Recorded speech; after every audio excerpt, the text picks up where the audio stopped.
Hello বন্ধুরা, কেমন আছেন সবাই? আশা করি আপনারা সবাই ভালো আছেন। বন্ধুরা, আমি আছি আপনাদের সাথে তাশফিক আব্দুল্লাহ। আপনারা শুনছেন কামিং বুথ।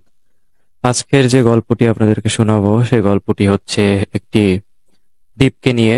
আশা করি আপনারা গল্পটা শুনে ভয় পাবেন, পাশাপাশি আপনারা আনন্দও পাবেন। তো বন্ধুরা, আপনারা গল্পটা এনজয় করুন। এই কাহিনীটির সমস্ত কিছু কাল্পনিক, বাস্তবের সাথে যার কোনো মিল নেই। এই কাহিনীটি শুনে বাস্তবের সাথে মিলাবেন না এবং বিচলিত হবেন না। বসন্তের মৃদুমন্দ বাতাসের মতো এলোমেলো হাওয়া আগুল দিয়ে ভেসে আসছিল মুহুর্মুহু। ভ্রু কুঁচকে হাতের কর গুনলাম। আজকে নিয়ে ঠিক কত মাস আর কত দিন হবে এখানে এসেছি, অনেক চেষ্টা করেও কিছুতেই মনে করতে পারলাম না। এখন সময়টা বেশ তাড়াতাড়ি কেটে যাচ্ছে। সকাল থেকে একটু একটু করে সময়টা এগোয়। তারপর একটা সময় আসে, ঘড়ির সমস্ত কাঁটা স্তব্ধ হয়ে যায়। তখন আদিগন্ত সমুদ্রের ঢেউ গুনি। গুনতে গুনতে কখন যে এই সমুদ্র আর আকাশটা এক হয়ে মিলে যায় বুঝতেই পারি না। এটা কিন্তু ভারী মজার বিষয়।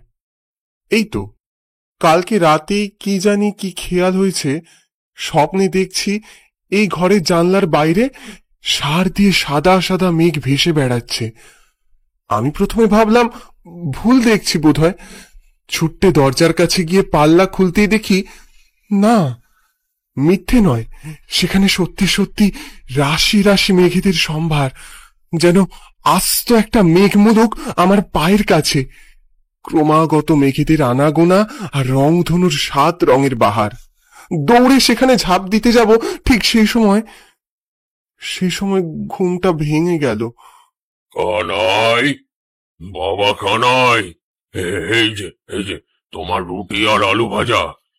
এবার খেয়ে নাও বাবা, অনেকটা বেলা হয়েছে। তোমাকে স্নান করিয়ে আমায় আবার ওষুধ কিনতে যেতে হবে তো। ফটিক কাকা মস্ত একটা বাটিতে আলু ভাজা রুটি সাজিয়ে টেবিলের এক কোণে রেখে গেল। দেখেছো কাণ্ড, কেমন ভাবে ভুলে গিয়েছিলাম আমার দুখানি পা অচল, সারহীন।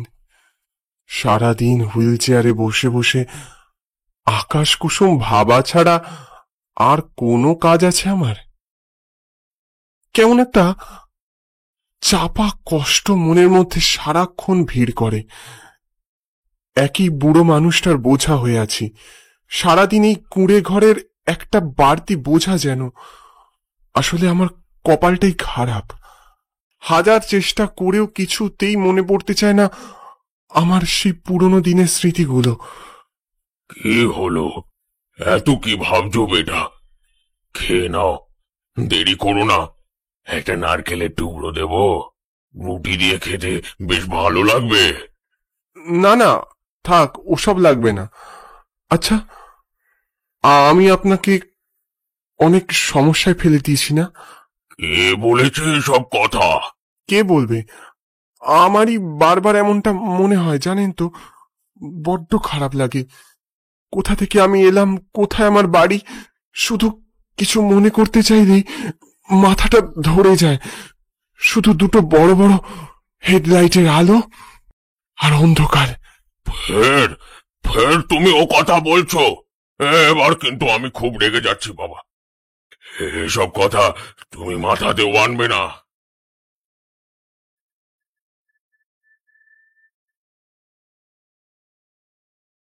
আরো একবার তুমি খবরটা ছাপো অভ্রতা। আমার মনে হয় এবার জিমুতের কোনো না কোনো খোঁজ ঠিক পাওয়া যাবে। এই 1 বছরে এই নিয়ে কতবার খবরটা ছাপালি হিসাব রেখেছিস? জিমুত কিন্তু ফেরেনি। ওর পরিবার, বন্ধু বান্ধব সবাই মিলে তো কম চেষ্টা করেনি। কোনো লাভ হয়েছে কি?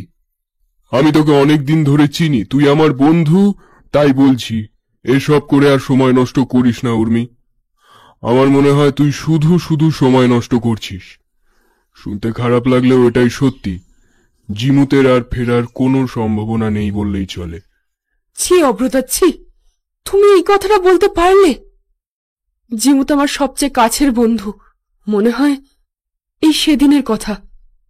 খেজুরিয়াতে একটা অনুষ্ঠানে আমি ওকে আসবার জন্য জোর করেছিলাম। অনুষ্ঠানের মাঝখানে হঠাৎ খবর এলো ওর গাড়িটার নাকি অ্যাক্সিডেন্ট হয়ে নদীর জলে পড়ে গেছে। এরপর সেই গাড়িটার খোঁজ পাওয়া গেলেও ওকে পাওয়া গেল না। ওর মা বাবা বোনের অবস্থা চোখে দেখার মতো নয়। সবাই আজও ওর বাড়ি ফেরার আশায় বসে আছে, আর তারপরেও তুমি বলছো আমি সময় নষ্ট করছি। দেখো, যেমন ভাবেই হোক জিমুতকে খুঁজে বার করতেই হবে। একটু আসছি। হ্যাঁ দীপাংশুদা, এসো। ও, আপনি এখানে আছেন, খুব ভালো হয়েছে। অব্র, তুমি আমায় জিমুতের কথা বলছিলে না? একটা খবর পাওয়া গেছে জানো তো, মধুমতি বন্দর থেকে 250 মাইল দূরে একটা খুব নির্জন দ্বীপে সম্ভবত জিমুতকে দেখতে পাওয়া গেছে। আপনি আপনি সত্যি বলছেন?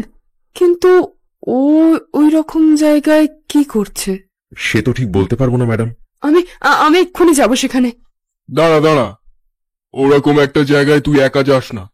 তাছাড়া জায়গাটা এখান থেকে অনেক দূর আছে। আমি বরং এক কাজ করি, দুজনকে ওখানে পাঠিয়ে ব্যাপারটা নিশ্চিত হয়ে নিচ্ছি। এখানে বসো বাবা, এদিক ওদিক কোথাও যেওনি। আমি সদর থেকে তোমার জন্য ওষুধ আর আনাজপত্র নিয়ে আসি। ফটিক কাকা নৌকা ঠেলে ওতে চড়ে বসল। এই যাবো আর আসবো, বৃষ্টি এলে বাইরে থেকো না কিন্তু। ঠিক আছে ঠিক আছে, ও নিয়ে ভাববেন না, সাবধানে যান। দাওয়ার সামনেই যে মস্ত নারকেল গাছ, এই এতগুলো দিনে কোথায় গিয়ে ওর সাথে একটা বন্ধুত্ব হয়ে গেছে। আজ এত পাখি ডাকছে কেন? পূব দিগন্তের মেঘ দেখে ভয় পেল নাকি ওরা? ওই দ্বীপ স্থানীয়দের কাছে ম্যাকপাই রবিন আইল্যান্ড নামে পরিচিত, মানে দোয়েল পাখির দ্বীপ। বছর কয়েক আগে দ্বীপটা আকারে অনেক বড় ছিল, এই কয়েক বছরে আকারে বেশ ছোট হয়ে গেছে। আলেভদ্রে 2-1 মাছ শিকারী ছাড়া আর তেমন কেউই আসে না এদিকে। ওনার ছবিটা তোমার কাছে আছে তো? হ্যাঁ আছে, তবে আমি একটা কথা বুঝতে পারছি না, এরকম একটা নির্জন জায়গায় কেউ কেন থাকতে যাবে। দেখো কি ভীষণ মেঘ করেছে, বৃষ্টি হওয়ার সম্ভাবনাও প্রবল। অলোক, অলোক, ওই দেখো একটা কুড়ে ঘরের মতন কিছু চড়ের ওপর দেখা যাচ্ছে না? হ্যাঁ সত্যিই তো, স্টিমারটাকে চরের কাছে নিয়ে যেতে বলো। ফটিক কাকা যখন ফিরল তখন মেঘ আরো ঘনিয়েছে। চরের বালিগুলো ধূসর মেঘের ছায়ার চাদরে ঢেকে গেছে। আজ ফিরতে দেরি হয়ে গেল খোকা। পথে কোনো অসুবিধা হয়নি তো? না না, তুমি থাকতে আমার ভয় কি। মৈনাক, সামনেও কি চরের মধ্যে তুমি দেখতে পাচ্ছ কি ভয়ানক কাণ্ড ঘটে চলেছে? কি ঘটে চলেছে? আরে তুমি দেখতে পাচ্ছ না? ওই তো একটা ধরহীন মুন্ডু ওই লোকটার সাথে কেমন করে কথা বলছে। কি বলছো? কোথায়? কি আশ্চর্য, এক্ষুনি তো দেখলাম একটা ধরহীন মুন্ডুর মতো। তোমার মাথাটা খারাপ হয়ে গেছে অলোক, নইলে ডাক্তারের কাছে তোমার চোখ দুটো পরীক্ষা করাও। কি যে আবল তাবল বকছো। সত্যি তাই হবে। ছবিটা দেখো, এটা ওই লোকটা না? লোকটা একটা হুইল চেয়ারে বসে আছে। কি ব্যাপার? এখন তাড়াতাড়ি ওখানে চলো তো, এই স্টিমারটা ওদিকে নিয়ে চলো।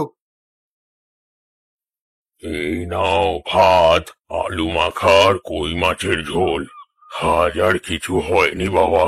ঘর থেকে থালায় করে 1 থালা আলু সেদ্ধ ভাত আর মাছ সামনে নিয়ে এলো ফটিক কাকা। সকাল সকাল এত কিছু রান্না করে গেছেন, আর কি চাই? হঠাৎই একটা আশ্চর্য ঘটনা প্রত্যক্ষ করলাম। একটা ফেরি এই চরের দিকে এগিয়ে আসছে ক্রমশ। ফটিক কাকা, ওই দেখো, একটা ফেরি এদিকেই আসছে। ফটিক কাকা চমকে গেল। ফেরি? কি কইছো? ওই ওই তো। বৃষ্টি আসছে, এই থালা খান নাও, ঘরে চলো, ঘরে চলো। এই যে, ও মশাই, একবার এদিকে শুনুন। মনে তো হচ্ছে কোনো মাঝির ঘর। কে আবার ডাকে এখন? তুমি বসো, আমি দেখে আসি।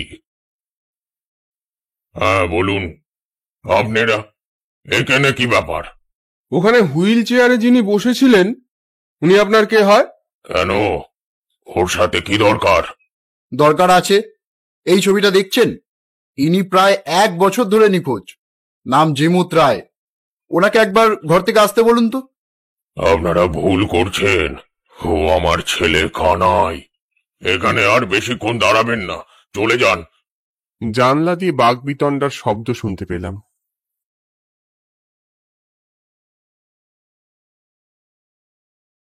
কি ব্যাপার? ওই লোকগুলো কারা? বিস্ময় নিয়ে উঁকি দিলাম। আপনি কি বলতে চাইছেনটা কি? আপনারা একটু এদিকে আসুন তো। কেন? আমরা ওদিকে কেন যাব? আরে আসুন না, আসুন। দেখলুম ফটিক কাকা রীতিমতো টানতে টানতে ওদের ঝোপের আড়ালে নিয়ে গেল। অদ্ভুত। হ্যাঁ, কি বলছিলিস তোরা? হ্যাঁ, আমায় ভয় দেখাচ্ছিস? ভালো করে তাকিয়ে দেখ আমার দিকে। এখানে থাকবি নাকি বাড়ির পথ ধরবি? মৈনাক, তুই দেখছিস আমি ভুল দেখিনি রে। লোকটার মুন্ডু ছাড়া সারা শরীরে এক ফোঁটাও মাংস নেই। তুই ভুল বলিসনি। আপনি কে? আমি যেই হই, তোরা আমার কানাইয়ের দিকে হাত বাড়িয়েছিস, তোদের আমি পুঁতে রেখে দেব এই বালির মধ্যে। গাছের আড়াল থেকে ওই দুটো লোককে দেখে আঁতকে উঠলাম। মনে হলো কঙ্কালসার দুটো হাত ওদেরকে খামচে ধরে আছে। আমাদের যেতে দিন, আমরা আর আসবো না। দয়া করে আমাদের ছেড়ে দিন, আমরা চলে যাচ্ছি। চলে যা। রক্তাক্ত দুটো লোকই থরথর করে কাঁপছিল। কি হচ্ছে এখানে? এরপর লোক দুটো আমার সামনে এসে দাঁড়ালো। এ কি? আপনাদের কি হয়েছে বলুন তো? ওখানে কে ছিল? লোক দুটোর অমন বিস্ফারিত দৃষ্টি দেখলে যে কারোর ভয় লেগে যাবে। আমার আপাদমস্তক দেখে চিৎকার করে ফেরির দিকে ছুটল লোক দুটো। অদ্ভুত, কি হলো এখানে? এতক্ষণে দু এক ফোঁটা বৃষ্টিও শুরু হয়েছে। ফটিক কাকাকে আশপাশে কোথাও দেখতে পেলাম না। কি হলো? কি করছো খোকা? কে? আমি খোকা, আমি। চলো চলো, ঘরে চলো, বৃষ্টি আসছে তো। কথা শেষ হলো না। এরপর জানলা দিয়ে ঝড় বৃষ্টির মাঝে শুধু ওদের ফেরিটাকে দূরে মিশে যেতে দেখলুম। কি ব্যাপার বলতো? অলোক আর মৈনাককে ফোন করতেই কেমন ঘুম মেরে আছে, আর মাঝে মাঝে চিৎকার করে কেমন আঁতকে উঠছে। কিছু তো একটা বড় সড়ো গন্ডগোল আছে। আমি এসবের কিচ্ছু জানি না অভ্রদা। আমাকে কিছু একটা করতেই হবে, করতেই হবে। ফটিক কাকা, আপনি খেয়েছেন? ও, আমি খেয়ে নেব খন। তুমি ঘুমাও বাবা, ঘুমাও। আমার আজ ঘুম আসছে না। খালি মনে হচ্ছে কে যেন আমায় খুব মনে করছে, জানেন? তুমি ঘুমাও বাবা, তুমি ঘুমাও। মুহূর্তে চোখের পাতা ভারী হয়ে এলো। চোখের সামনে সব কিছু কেমন আবছা, ধূসর। বেহালা খানা যে কোথায় রাখলাম? ওই তো, ওই তো।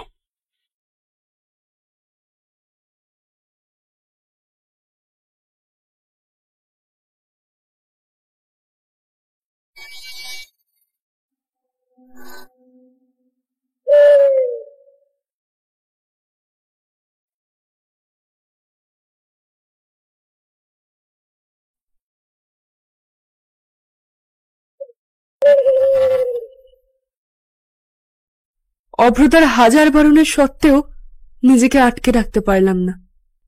আসলে জিমুতের জন্য আমার মনের যে আত্মিক টান, সেটা সব কিছুর ঊর্ধ্বে। ওর বাবা মা পরিবারকে যে খবরটা দেব, সে উপায়ও নেই। সন্ধ্যের মুখে বেরিয়ে পড়েছিলাম। এই সুর কোত্থেকে ভেসে আসছে? আরে ওই তো সেই দ্বীপটা। কি অদ্ভুত মায়াবী সুর চারিদিকে। জলের কাছে স্টিমারটা থামতেই খেয়াল পড়ল লোকটাকে। ভাঙা কুড়ের দাওয়ায় বসে জ্যোৎস্নার নিটোল আলোর নিচে বেহালায় সুর তুলছে।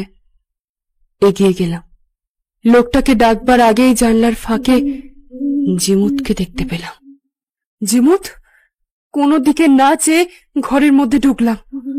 জিমুত, জিমুত ওঠ, আমার দিকে দেখ, আমি উর্মি, আমি তোর ছোটবেলার বন্ধু উর্মিমালা, তোকে নিয়ে যেতে এসেছি। খুব শব্দে গভীর ঘুমটা ভেঙে গেল। চোখ খুলতেই চমকে উঠলাম। আমার সামনে একজন নারী। আপনি কে? জিমুত, জিমুত, আমি উর্মি। তুই আমার চিনতে পারছিস না জিমুত? আমি তো আপনাকে চিনতে পারছি না। আর আমি তো জিমুত নই, আমি কানাই। ভুল ভুল, তুই কানাই নোস, তুই জিমুত, জিমুত রায়। তোর বাড়ি ঠাকুরপুকুর। আচ্ছা, ওই অ্যাক্সিডেন্টের পর কি তুই স্মৃতি হারিয়েছিস? বিশ্বাস হচ্ছে না? এই দেখ, এই দেখ তোর আর তোর পরিবারের ছবি। কি আশ্চর্য, এ তো হুবহু আমার মতো দেখতে। তোর মতো নয়, এটা তুই। এটা আমি? আমার তো বিশ্বাসই হচ্ছে না। আমার না সবসময় মনে হয় আমার একটা অজানা অতীত আছে। আছে তো, কিন্তু বাইরে ওই লোকটা কে? ও ফটিক কাকা, উনি আমায় এতদিন আশ্রয় দিয়েছেন।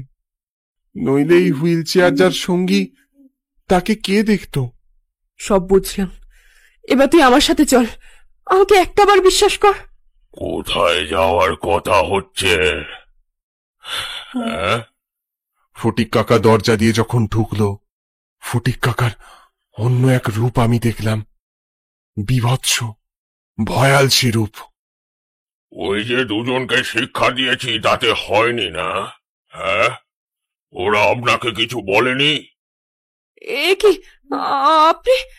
এই জিমুত, জিমুত দেখ, ও কিন্তু আসলে একটা অশরীরী। তুই একটা অশরীরীর কাছে থাকছিস। ও তোকে গুণ করেছে। আমি বাকরুদ্ধ হয়ে গেলাম। ফটিক কাকা! বাঁচতে চাইলে তুইও আমার সাথে এক্ষুনি পালিয়ে চল। ও আসলে একটা পিশাচ। আমার সবকিছু কেমন যেন গোলমাল হয়ে গেল। কানাই, বাবা কানাই, তুই বিশ্বাস কর, আমি... কে কানাই? আমি কানাই নই। আমায় এখান থেকে যেতে দিন। আমার আপনাকে দেখে ভয় করছে। এরপর ফটিক কাকার ওই দৃষ্টি আমাদের ষষ্ঠ ইন্দ্রিয়কেও যেন পাথরের মতো স্তব্ধ করে দিল। আমি পিশাচ না, আমি পিশাচ।